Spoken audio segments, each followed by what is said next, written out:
Hello everyone. आज का हमारा टॉपिक है कि किस तरह से इंडिया ने रशिया से जो ऑयल परचेज़ किया है उसमें 35,000 करोड़ रुपए अपने बचा लिए हैं और इसमें क्या क्या फैक्टर्स इन्वॉल्व रहे हैं, जैसे कि इंडिया की फॉरेन पॉलिसी का क्या रोल रहा है और क्या इंडिया ने पहली बार इतने रुपए बचाए हैं या इससे पहले भी इंडिया ने ऑयल परचेज़ में रुपए बचाए हैं अपने। तो चलिए इसकी शुरुआत करते हैं। ये जो इंडिया ने 35,000 करोड़ रुपए अपने रशिया से ऑयल परचेज़ में बचाए हैं, इसकी शुरुआत होती है फरवरी में, जब रशिया और यूक्रेन का कॉन्फ्लिक्ट शुरू होता है। और इस कॉन्फ्लिक्ट के शुरू होने के बाद वेस्टर्न वर्ल्ड ने रशिया के ऊपर सैंक्शंस इम्पोज कर दिए थे और इन सैंक्शंस की वजह से रशिया अपना ऑयल किसी को बेच नहीं पा रहा था। बेसिकली जो उसके ट्रेडिशनल बायर्स थे, उनको जो ऑयल परचेज़ करना था वो इस चीज़ को नहीं कर पा रहे थे, तो जिसकी वजह से रशिया की जो ऑयल शिपमेंट थी वो स्टक हो चुकी थी। तो इसकी वजह से रशिया ने हैवी डिस्काउंट्स ऑफ़र करने शुरू कर दिए थे और इसी टाइम पे इंडिया आता है। इंडिया को रशिया काफ़ी अच्छी ऑयल डील देता है, जिसकी वजह से इंडिया ने इस ऑयल को परचेज़ करना शुरू कर दिया था। और इंडिया को जो रशिया ने ऑयल ऑफ़र किया है उसके रेट बाकी मार्केट में जो ऑयल थे उनके प्राइस से काफ़ी कम थे। जैसा कि हम देख सकते हैं अप टू $40 पर बैरल के हिसाब से भी रशिया ने इंडिया को ये ऑफ़र किया था। और भी अगर हम कंपैरिजन के लिए देखें तो जितना मार्केट में रेट है ऑयल का, उससे कहीं ज़्यादा कम में रशिया ने इंडिया को ऑफ़र किया था ऑयल अपना। और उसके बाद अगर हम देखें तो ये इंडिया के लिए करना इतना आसान नहीं था, क्योंकि जैसा हम सभी जानते हैं कि डेवलप्ड नेशंस ने रशिया के ऊपर सैंक्शंस कर दिए थे, जिसकी वजह से किसी भी कंट्री को रशिया से ऑयल परचेज़ करना इतना आसान नहीं था। लेकिन इंडिया ने इसके लिए अपना एक स्टैंड लिया और इसके बाद इंडिया ने अपना ऑयल परचेज़ रशिया से शुरू किया। और हालांकि कई बार हमने देखा होगा कि मीडिया में हमारे एक्सटर्नल अफेयर मिनिस्टर्स को अपना एक स्टैंड क्लियर करना पड़ा है इस चीज़ को लेके, और एक तरह से कहें तो प्रॉपर जवाब देना पड़ा है वेस्टर्न वर्ल्ड को। जैसा कि कई बार जर्नलिस्ट ने कहा कि रशिया से ऑयल परचेज़ करके आप यूक्रेन वार को फंडिंग कर रहे हैं, तो इसी के जवाब में इंडियन एक्सटर्नल अफेयर मिनिस्टर ने कहा कि जितना ऑयल इंडिया महीने में परचेज़ करता है उतना तो सिर्फ यूरोपियन नेशंस एक आफ्टरनून में ही परचेज़ कर लेते हैं।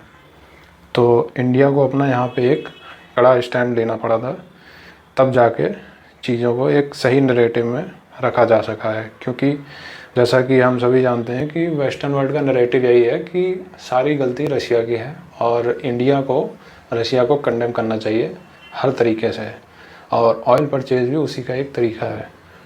तो अब बात करते हैं इंडिया ने जो रशिया से ऑयल परचेज़ किया है कि क्या इंडिया के अलावा भी कोई कंट्री है। हाँ, चाइना है इस टाइम पे जो रशिया से सबसे ज़्यादा ऑयल परचेज़ कर रहा है, और उसके बाद जो है वो इंडिया ही है।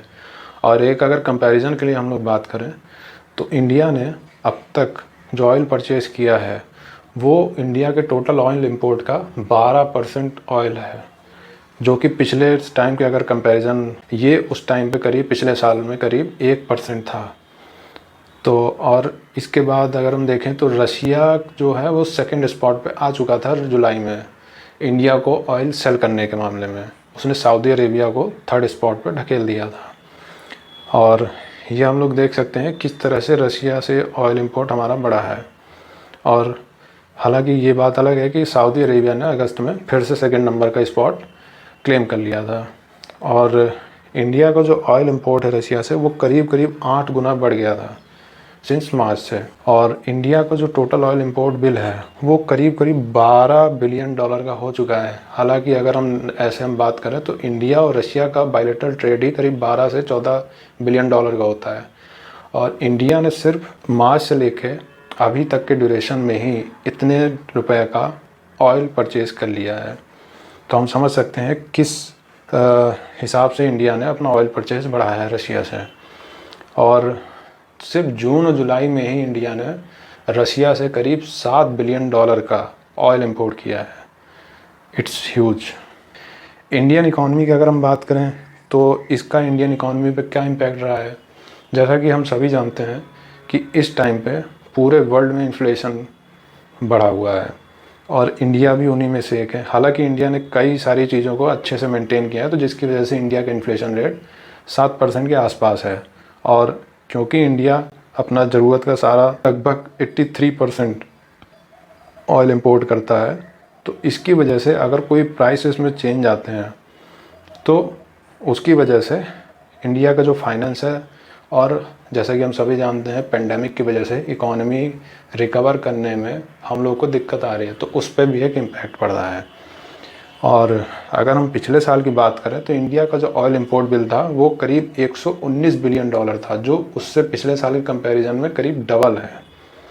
और अभी हमारी फाइनेंस मिनिस्टर ने भी कहा है कि जो रसिया से ऑयल इंपोर्ट किया गया है ये एक तरह से हमारी इन्फ्लेशन मैनेजमेंट स्ट्रेटजी का ही हिस्सा है।